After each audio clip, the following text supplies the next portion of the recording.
Dieu est mon droit. dan Je maintiendrai. Kata-kata tersebut mungkin masih asing di telinga kita. Kedua semboyan itu adalah milik negara Inggris dan negara Belanda. Kata Dieu et mon droit memiliki arti Tuhan dan hakku. Secara luas maknanya adalah tidak seorang pun selain Tuhan yang bisa mengganggu haknya pemerintahan kerajaan Inggris.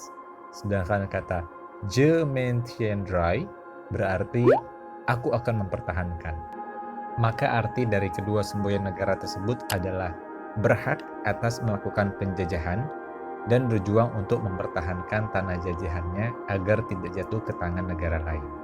Hal inilah yang menjadi awal mula terjadinya kolonialisme di negara-negara Asia seperti Indonesia, Malaysia, Singapura, dan lain-lain. Penjajahan pernah terjadi ratusan tahun lalu di Indonesia, kita udah tahu. Dimulai dari penjajahan oleh kongsi dagang Belanda yang bernama VOC, kemudian dilanjutkan oleh zaman penjajahan pemerintahan Hindia Belanda, dilanjutkan lagi oleh zaman penjajahan pemerintahan Inggris, oleh Raffles walaupun singkat, dan kembali lagi jatuh ke tangan penjajahan Belanda hingga yang terakhir zaman penjajahan Jepang. Kita pasti pernah terlintas di dalam pikiran, kenapa ya negara-negara bekas jajahan Inggris cenderung lebih maju dibandingkan negara bekas jajahan bangsa lainnya. Contoh realnya aja bisa kita lihat negara bekas jajahan Inggris seperti Singapura, Malaysia, China, Hong Kong, bahkan Afrika Selatan gitu ya.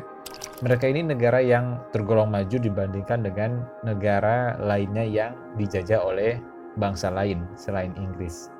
Bukti kemajuan negara-negara tersebut nggak perlu dipertanyakan lagi lah. Banyak dari kita yang memiliki pendapat bahwa Indonesia tidak pernah maju karena dijajahnya oleh Belanda, bukan Inggris.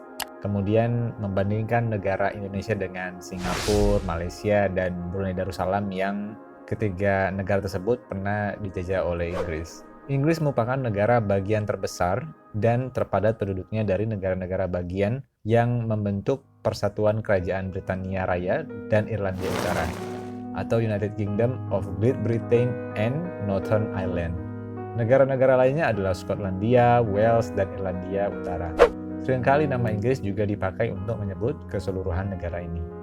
Bila kita cermati, salah satu faktor yang menyebabkan negara bekas jajahan Inggris lebih maju yaitu karena metode penjajahan Inggris yang bersifat ekonomi uang.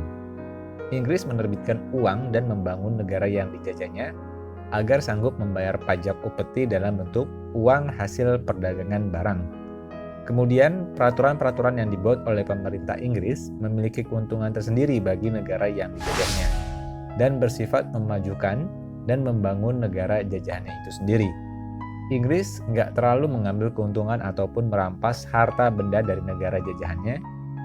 Mungkin tidak seperti Belanda dan Spanyol yang benar-benar memanfaatkan negara jajahannya untuk membangun negara mereka sendiri, tanpa memikirkan penderitaan yang dialami negara jajahannya. Indonesia sempat merasakan peran Inggris dalam memperkenalkan mata uang dalam sistem perpajakan melalui Sir Stamford Raffles yang menjadi gubernur kolonial Inggris di Bengkulu. Pada masa itu, Thomas Stamford Raffles juga berhasil membuat buku tentang sejarah klasik tanah Jawa, memetakan persebaran tumbuhan di Bengkulu, bahkan saking cintanya dengan Indonesia, dia juga menamakan rumah kediamannya di Singapura menjadi Bencoolen Street atau Jalan Bengkulu. Indonesia mulai merasakan ekonomi yang maju karena pengenalan sistem mata uang yang membuat harga pasar hasil tani laku dijual sampai ke Eropa. Pada zaman penjajahan Belanda, VOC yang merupakan perusahaan penjajah meminta pajak berupa hasil bumi yang nantinya akan mereka ambil sendiri dan mereka jual ke seluruh dunia. Sedangkan kalau Inggris hanya ingin uangnya aja atau emas batangan. Tapi ya kolonialisme tetaplah kolonialisme, nggak ada yang lebih baik dijajah oleh negara manapun. Tapi kita bisa mengambil sisi positif dari kolonialisme yang pernah terjadi di masa lampau. Seperti kita bisa merasakan nyamannya naik kereta, berlayar menyeberangi pulau antar pulau, dan merasakan lancarnya perjalanan menggunakan jalan tol. Tapi kita semua setujulah kalau yang namanya kolonialisme, imperialisme, dan segala bentuk penindasan adalah bencana kemanusiaan dan tidak bisa dibenarkan.